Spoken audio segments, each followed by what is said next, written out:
My grandfather Edgar Eddie Horace passed away in early February.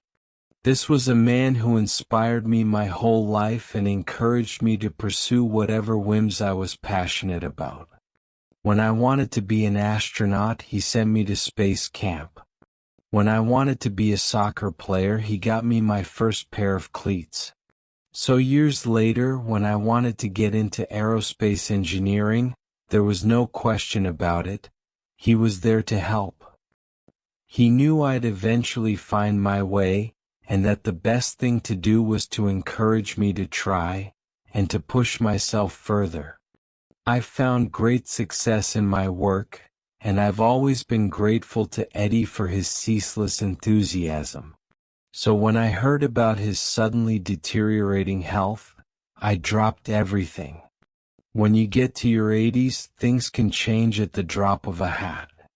There is nothing more terrifying than the human condition. But the story I'm about to tell you comes close. I took care of Eddie those last few weeks of his life. We wanted him to be able to spend that time at home with friends and family, and we did whatever we could to make that happen. But Eddie had plans. He didn't want to spend time at home. He wanted to travel one last time. He had this strange idea to go to this little town in South Dakota. I couldn't figure out why, but he was determined. He got this strange shimmer in his eyes whenever he spoke about it. "I gotta go," he said. "Please, I just gotta go." It was a small town northeast of Rapid City. You could barely see it on a map. You could see the houses, but there's no name to it. That's how I got to know about Locust, South Dakota. Eddie died 2 weeks ahead of his planned trip to Locust. His passing was sudden, devastating, and confusing.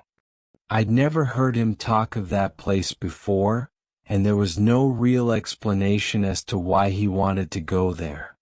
So I decided, as a final show of gratitude, to spread his ashes there. I made a reservation at a motel and drove out there over the weekend. There was no information about the motel I was staying at, what the buildings in the town were used for, or who lived there. It was a whole town of question marks. Not because of anything being hidden, but because no one cared to look closer. This was the kind of town that was just a bunch of houses by the side of the road. The kind of place you pass by, only ever asking yourself who would live in a place like that to begin with. But when the time came, I carefully packed Eddie's bronze urn and took to the road, not knowing what to expect. I'd never been to South Dakota before. On my first day driving through Rapid City, there was this violent snowfall that almost threw me off the road. Going up to Locust was about as flat a terrain as it gets. These endless fields of snow stretching for miles. Not that you could see that far because of the weather, but still. That first night in Locust wasn't anything special. I arrived pretty late, got myself a gas station hot dog from across the street, and crashed in my room. The owner seemed nice enough. A soft-spoken elderly woman called Dottie who was eager to make sure I had everything I needed for my stay. I crawled into bed, watched some TV, and fell asleep. I left Eddie's urn out. He loved watching late-night television.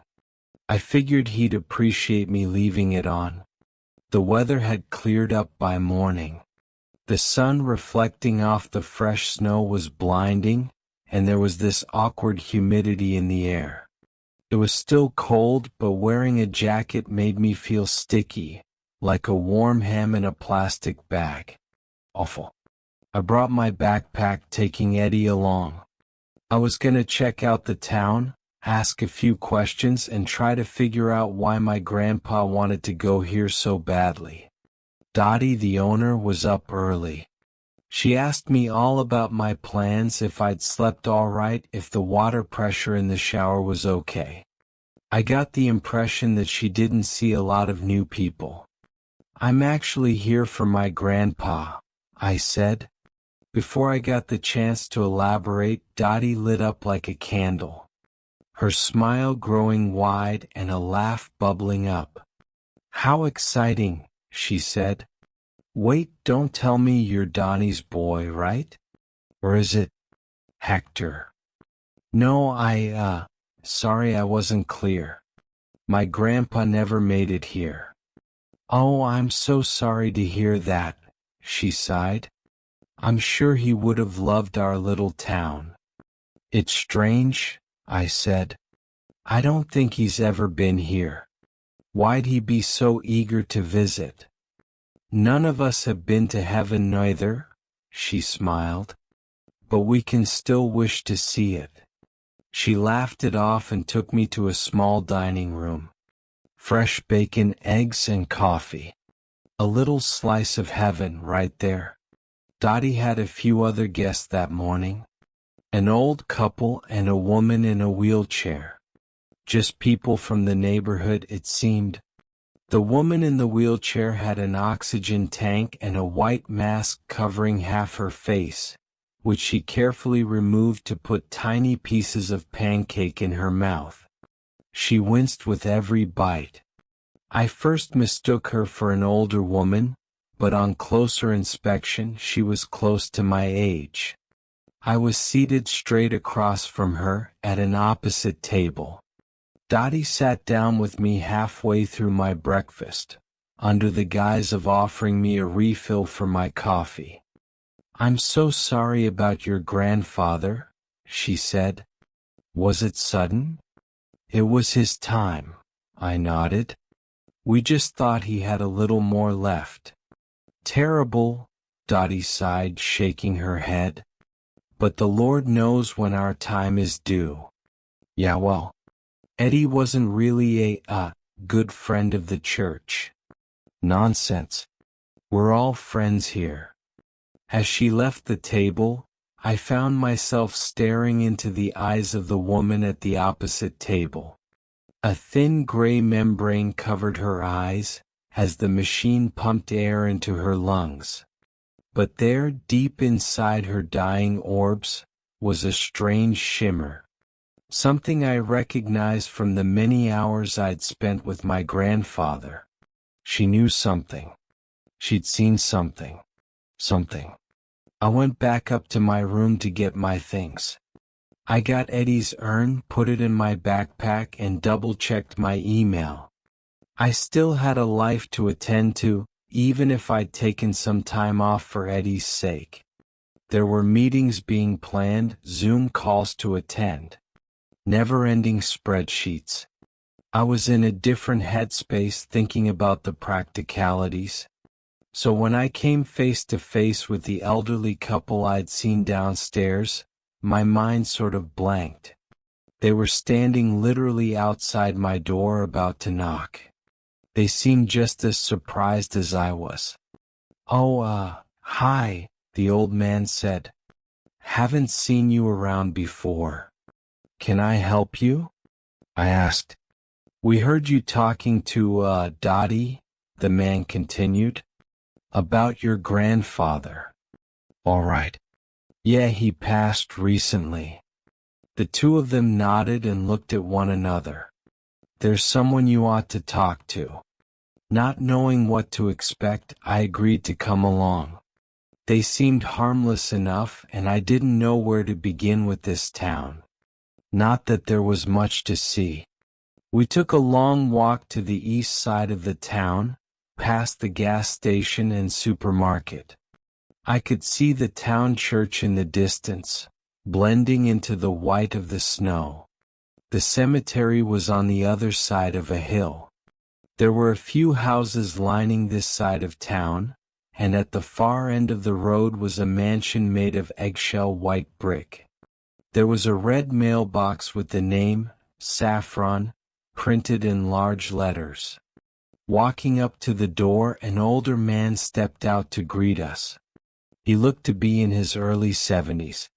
He had a full head of long hair, a bright white and fully starched shirt, and a prominent golden cross necklace. The couple introduced me to him. "This is Joel," they said. "I'm sure he can straighten things out." I shook his hand and we looked at one another for a few seconds in complete silence. Finally, I gave him my name. "I'm so thankful for you to be here," he smiled. "I'm sure you have many questions." Joel invited me into his home. The couple asked me to have a blessed day and disappeared into the bright winter sun. Joel offered me a glass of water and sat me down by the kitchen table. He had a spotless house except for some dead bugs in the windowsill. But everything had this slight smell of either detergent or chemical lemon.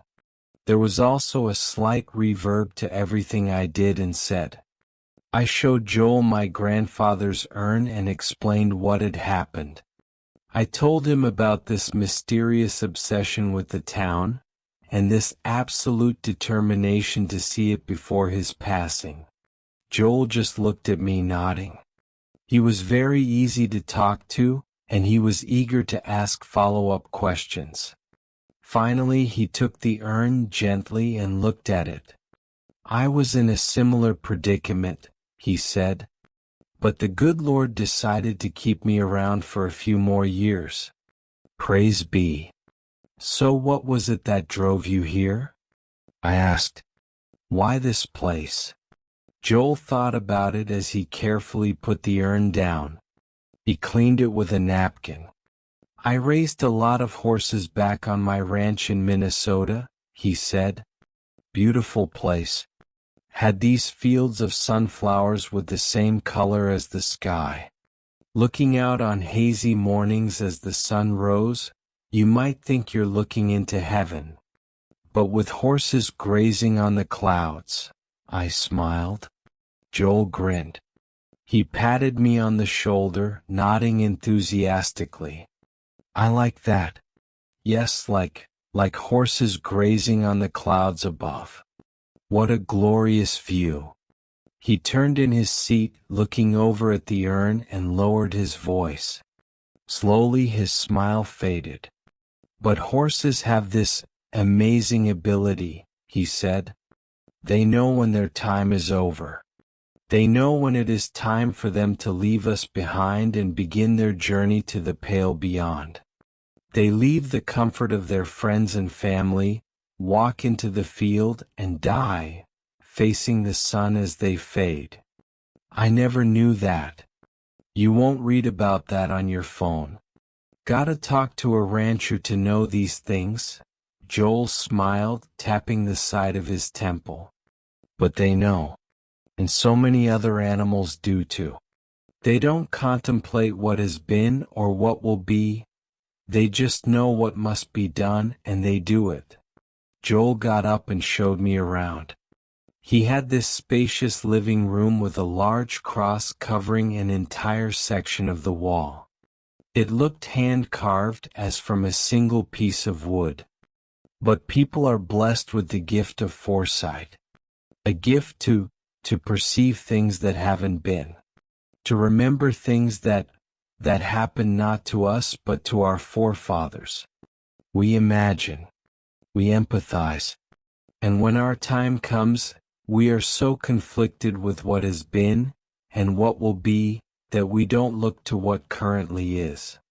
Isn't that, mindfulness? That idea of dash. Yes. Joel interrupted. Of perceiving and living in the now.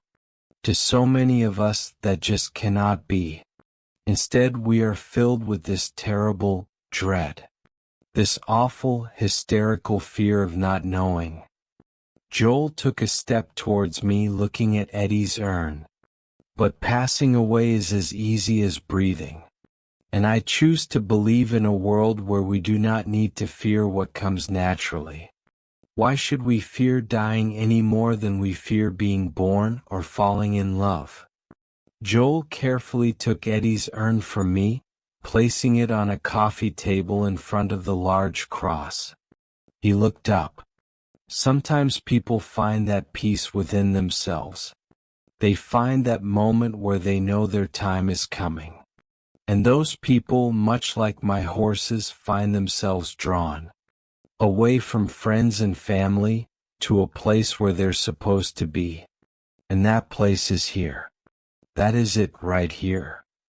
This is the place. This is where people go to die. Not all people, mind you, smiled Joel. But yes, many are drawn here. And when their time comes, this is where they choose to leave the world behind. Joel looked up at the cross, his eyes shimmering, admiring the rising sun, grazing on a cloud of their own, ready to take their place among God's little wheat. I spent the afternoon with Joel, listening to his ideas and his story.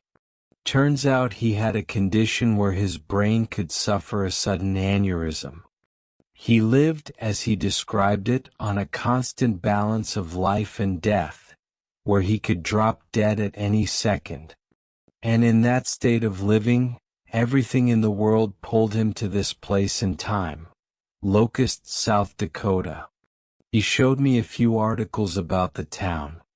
The earliest mentions of it were from the 1910s when they built the church. The cemetery was built on top of a drained lake.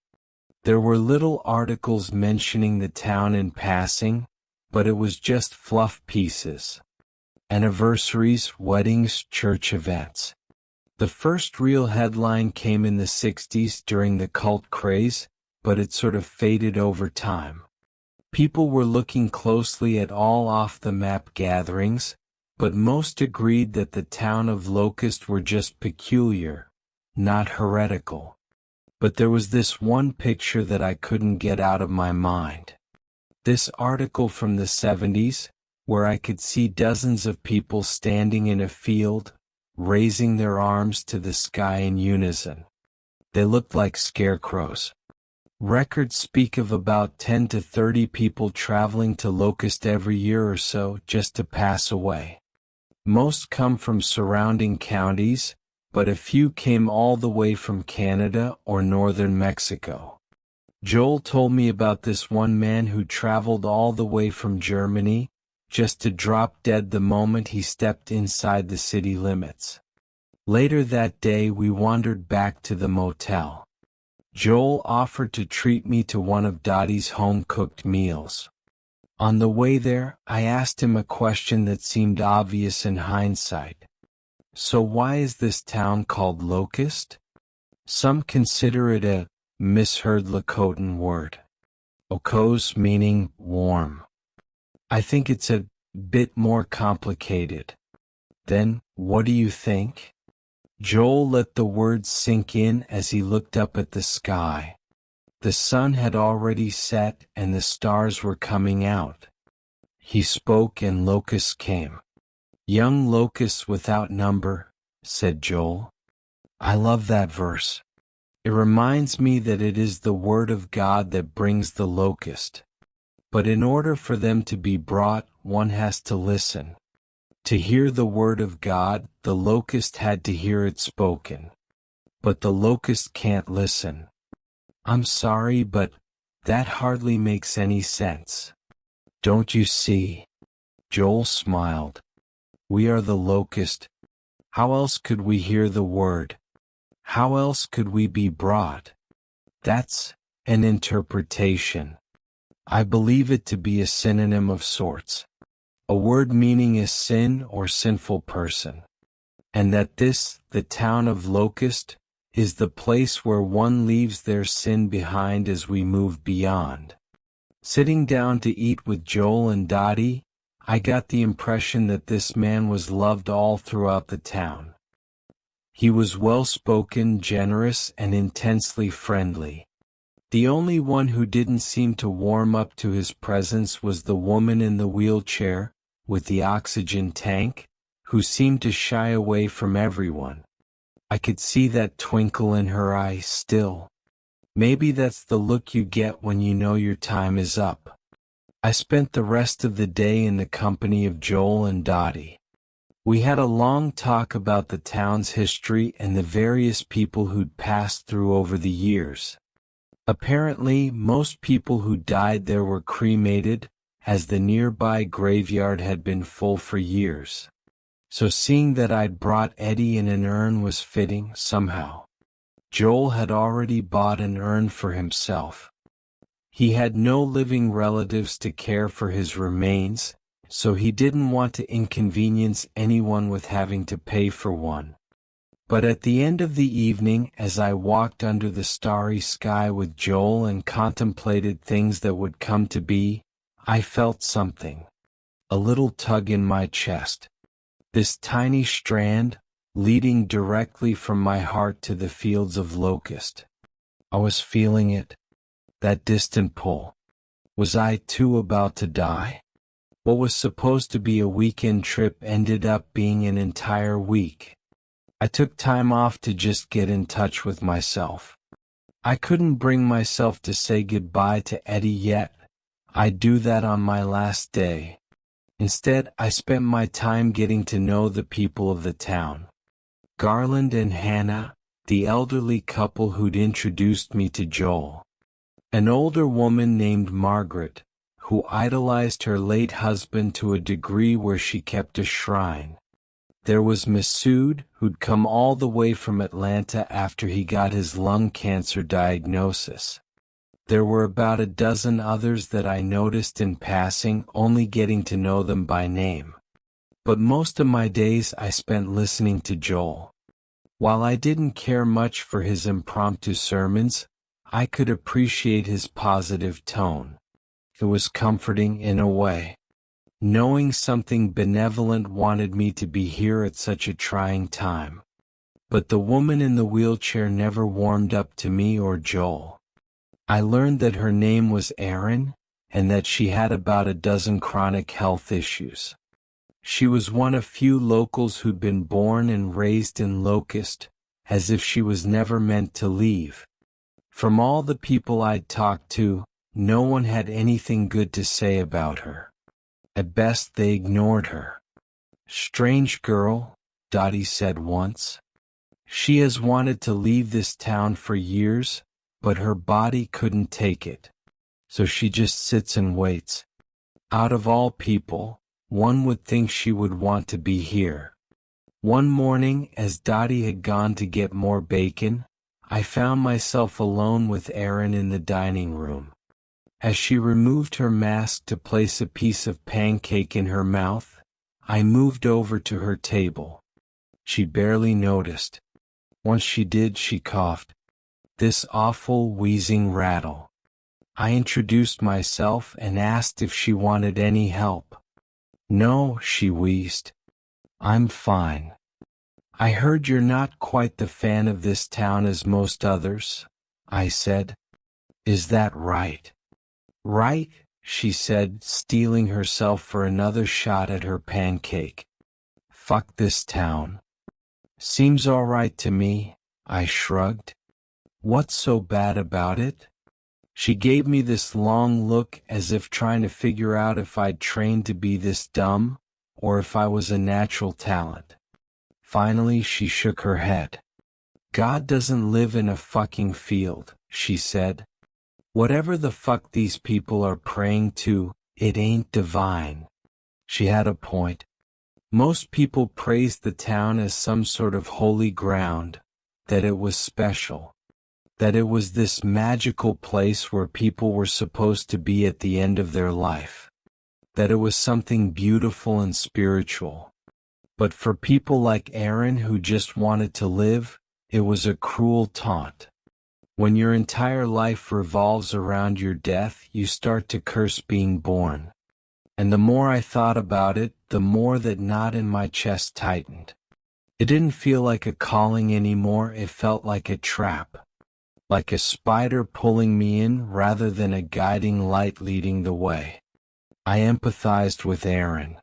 If that was how she felt all the time, there was no wonder she resented that town. I decided to cut my extended visit short. I checked out the next morning, a few days ahead of what I'd paid for. Dottie didn't understand and was eager to clear up whatever problem I'd encountered. I tried explaining that my time there was over, and that I had to return to my own life. Dottie seemed crushed, as if she couldn't understand why anyone would want to leave. This was, after all, the place where we all would end up eventually. Why leave? Why not just get comfortable? Still, I got in my car. Dottie protested as I backed out of the driveway and broke the speed limit on my way out. I could imagine Erin smiling for the first time in years, knowing I'd left town because of her. But that tug in my chest grew stronger, insistent. My pulse rose as my body was trying to figure out why I was going the wrong way, like diving deeper when I needed to come up for air. I kept coming back to the same thought over and over. If this was the end station, why leave? Why not just stay and face my Maker? To shed my sin, my locust, and rest pure in this perfect little town? I had to pull over. My pulse was going crazy and I clutched my chest. It ached, sending red strands of pain pulsing through my arms. I closed my eyes to keep the tears in. Then I got a text. It was from Dottie. Apparently, I'd forgotten my grandfather's ashes. I came rolling back to the motel like a shamed dog. There was a whole bunch of people waiting for me in the parking lot. Joel was there holding Eddie's bronze urn. They all looked at me with nothing but joy on their faces, like a lamb returning to the herd. They wanted me here. They wanted me to belong. And damn it all, there was an intense relief being back. I parked and got out. Joel placed the urn on the roof of my car and wrapped me up in a big hug. The others awed and oh-oh'd. "We're gonna miss you," Joel said. "Are you sure you have to leave?" "I have to do what I came here for," I said. "Eddie wanted to be here, not me." "Then I suppose we ought to get to church," smiled Joel. "What better place to lay to rest?" Eddie wasn't a big church guy. "Then maybe the hill overlooking the graveyard?" added Dottie. "It's beautiful up there." I thought about it. It wasn't quite the picture I imagined in my head when thinking about Eddie, but if that was what he wanted, that's what he'd get. "It is never too late," said Joel. "Not for him, not for you. If anyone is in Christ, he is a new creation. Old things have passed away and look, new things have come." "Corinthians," added Garland. Praise be. We made our way through town, picking up more people as we went along. It was another beautiful, sunny day. The snow had started to melt in places, making the slush sink into my shoes. Some of those coming along had started singing psalms. Joel, on the other hand, seemed only to want to help. "Excuse them," he whispered. "They're just eager to see someone joining our congregation." "I'm not joining you," I said. "I know," nodded Joel. "But he is." He tapped the side of Eddie's urn and I got this sinking feeling, like I was doing something terrible.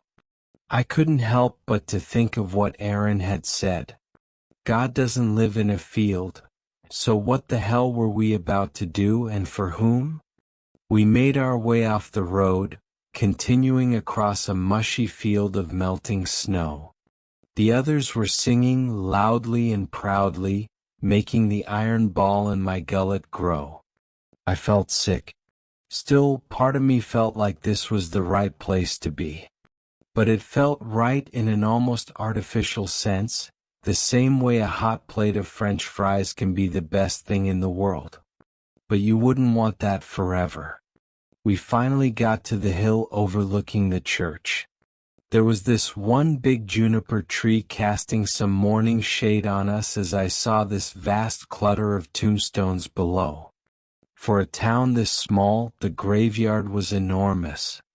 The modest church was dwarfed next to it. As I took hold of the urn, I wanted to let Eddie go and be done with it. I wanted to do this and just leave, never looking back. I could live my life ignoring the pull to come back. That wouldn't be a problem. At least I hoped so. But at that moment I was struggling to keep calm. Then Joel grabbed me by the arm. "Let's take a closer look at the cemetery," he said. "Maybe you'll change your mind." "I don't think I will, Joel.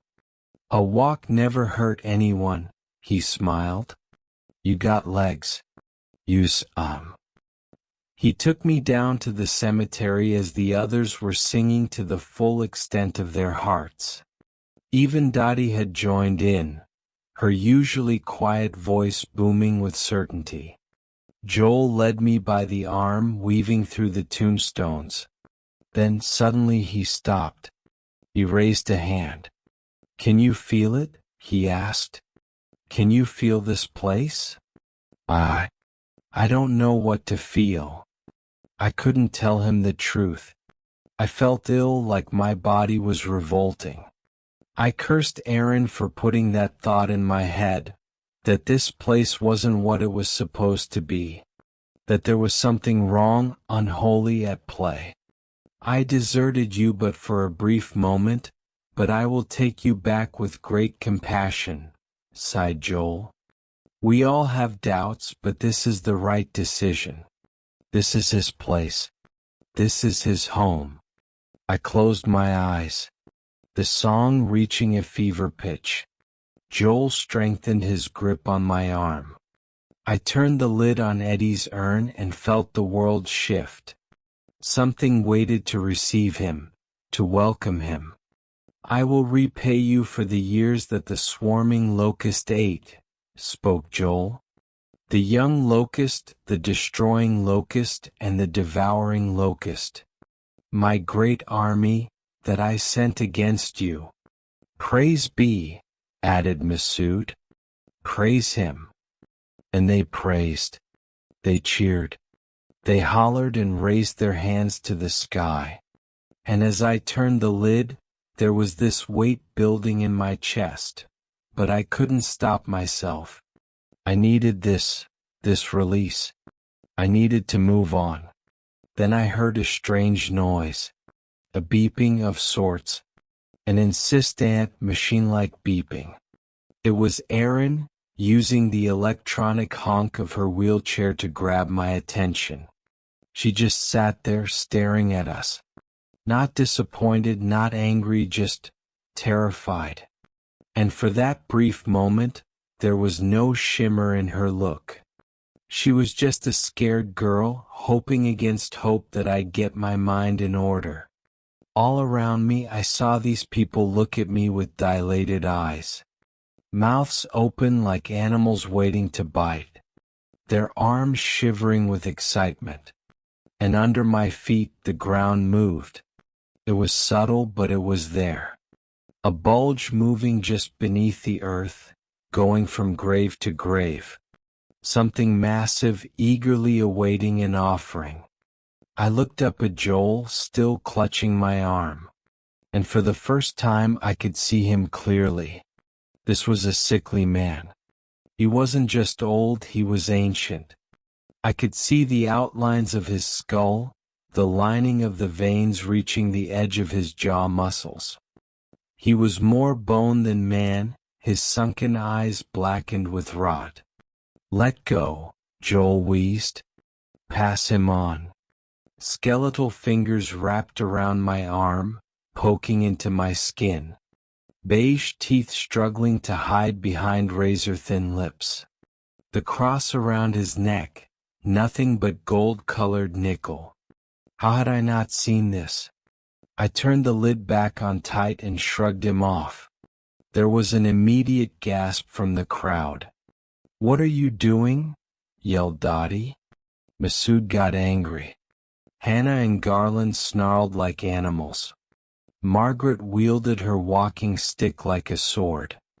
and behind them were the nameless crowd we'd gathered on our way there, most of which barely even looked human. Some were little more than bone and sinew, others were so pale their skin seemed translucent. There were dozens of them. Maybe hundreds. Aaron beeped again, snapping me to attention. Clutching the urn tight, I tried to push my way past Joel and burst into a sprint. He tripped me and I dropped the urn. Luckily the lid held shut. Bronze doesn't break easily. I fell flat on my stomach as the ground beneath me moved. As the bulge buckled, a crack in the ground revealed something underneath. A pulsing, segmented body white as snow, covered in a thick mucus. It bobbed back and forth like the abdomen of a wasp. It stank of dog's breath. It must have been at least 7 feet wide. A hand gripped my ankle, dragging me back into the crowd. Joel stood ahead of me, lifting the urn. "You've already committed him," he said. "You can't go back on your word. A bond has been made, and the price must be paid. Would you deny your loved one salvation?" I struggled. Hands grasped me, lifting my head, forcing me to watch. That iron ball in my stomach felt like an egg ready to hatch. I wanted to beg for forgiveness, but not from whatever God they praised, but from Grandpa. I shouldn't have taken him here to begin with. I should have known better. Joel held the urn high, speaking at the top of his lungs. "But you will receive power when the Holy Spirit has come on you, and you will be my witnesses in Jerusalem, in all Judea and Samaria." He leaned down to look me in the eye, to the cheer of the ghostly mass, of those dying and those that had long since passed. And I knew in that moment that this wouldn't end with Eddie. This wouldn't end until I was part of their congregation, dead in the ground. Joel smiled, knowing that I finally understood. And, he grinned, to the ends of the earth. There was a metallic clang. I felt hands release me as the congregation panicked. There, right behind Joel, was Erin. She'd gotten up from her chair, hobbled all the way over, and whacked him over the head with her oxygen tank. As Joel crumbled to the ground, they let me go. I managed to twist free, picking up Eddie's urn as I got up. I hurried forward to Erin, leaning her against me. She barely weighed anything. We looked at the crowd of devotees staring us down with animal intent. They were horrified, angered, and beyond reasoning. There was no doubt that these people would tear us to pieces for our transgressions. There were more of them now. So many more. Joel lifted a finger towards us, cradling the back of his bleeding skull. "You," he cursed. You've denied him. You've resented him. You come bearing false witness. You dash." A rumble. A low, deep rumble. Then a buzz. A locust. It landed on my arm, then took off. But the entire congregation just stared, awestruck. The silence that crept up on us was so intense, I could hear the wind in the juniper tree on the hill. Then I saw them. Hundreds of locusts creeping out of the ground. In the cracks where the thing beneath had broken through, they escaped. Joel had promised it a meal, but it had been denied. That wouldn't stop it, however. It hungered. It would eat no matter what or whom.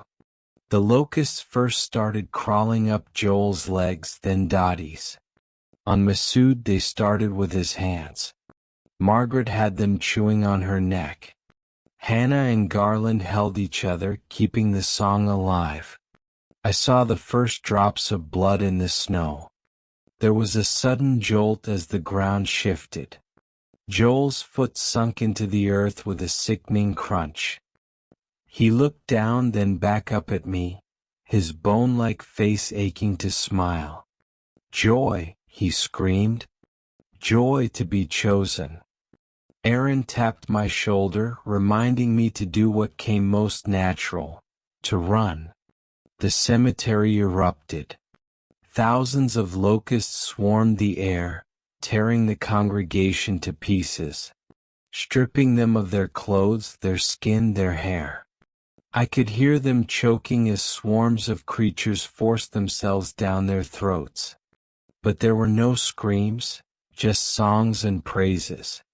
Joyous laughter as they held one another, thanking whatever God may be. But in seconds their songs were drowned with the pitter-patter of air-thin wings. And as we ran, despite being 30 feet away, I could still feel the ground shift. Aaron kept smacking me on my arm like trying to get a racehorse to go faster. As I got Aaron to her wheelchair, the entire cemetery was engulfed in this mixture of gray and brown, like a descending cloud. A filthy, buzzing cloud, tearing everything into base components, stripping everyone of their identity and purpose. All the while Joel was laughing. His deathly smile never faded as he sunk into the earth. The greatest joy of his life, to be devoured by whatever God he praised. Chunk by chunk. I got bitten 12 times in less than a minute. I didn't even know locusts could do that. Erin had them stuck in her hair, in her oxygen mask, everywhere. We tried to brush them off as I hurried down the hill back to the motel. By the time we got to my car, the swarm had already descended from the church. These things were everywhere. I could hear them smacking into the windows of the motel with a rhythmic tapping. There was no question about getting Erin out of here. She was coming with me. I dropped her in the passenger seat and started folding up her wheelchair. She smacked me again, accidentally brushing off a biting locust. "Leave it," she wheezed. "Let's go." There was a dozen of them in the car with us, but we just had to go. I could hear them rattling in the air conditioning. For the second time that day, I backed out of the driveway and broke the speed limit. On my way out of town, I felt that tug in my heart. That thing in me telling me that I was misunderstanding everything. That I was letting myself down. That I was breaking a holy covenant, and that some things were not meant to be understood by people like me. That there was a reason that the first things angels said when revealing themselves to mortals was to not be afraid. My chest ached. A red pulse forced me to blink. Sweat stung my eyes. Erin placed her hand on mine. All she had was half an oxygen tank and a way out of town. That seemed more than enough. "I'm scared too," she said. "Keep going." So I did. We were halfway to Rapid City when I slowed down, easing my cramped foot. The locust had died. My mind was quiet. Eddie's urn rested carefully on Erin's lap. And as I looked over at her, I saw the gray membrane clear from her eyes. She took off her oxygen mask, breathed free, and smiled. This was some time ago. I don't expect everyone to believe it. But if you look it up, Locust SD is still there. Maybe new people have moved in, others who felt the call. I found the perfect spot for Eddie. There's this place not far from his childhood home where you can watch the fishermen bring in the catch of the day. All year long you can smell fresh crab stew, Eddie's favorite. I knew he'd love it there. At first I thought Erin was going to die. Turns out many of her problems weren't as bad as we'd imagined. Sure, she had some muscle atrophy from spending years in that chair, but physical therapy would go a long way. Apparently, there'd never been anything wrong with her eyes, and her lung problems were inconclusive. The doctor figured it was some sort of perpetual allergic reaction, possibly to insect bites. Away from that town, Aaron looks to make an almost full recovery. I don't know what to make of all this. I think there are plenty of reasons for people to go to places and find comfort in their beliefs. I think there are good reasons for us to deal with what we are, and what we will become. Much like all the people of Locust, we find our comforts in knowing we belong in this world, even after we're gone. Thinking back on all of this, I think Joel was right about one thing. That leaving this life behind is nothing to be feared. That it is as natural as being born or falling in love. That it is reasonable to have faith about a merciful and benevolent creation, whatever form that may take. But I know that none of that benevolence and none of that mercy lived in the town of Locust, South Dakota.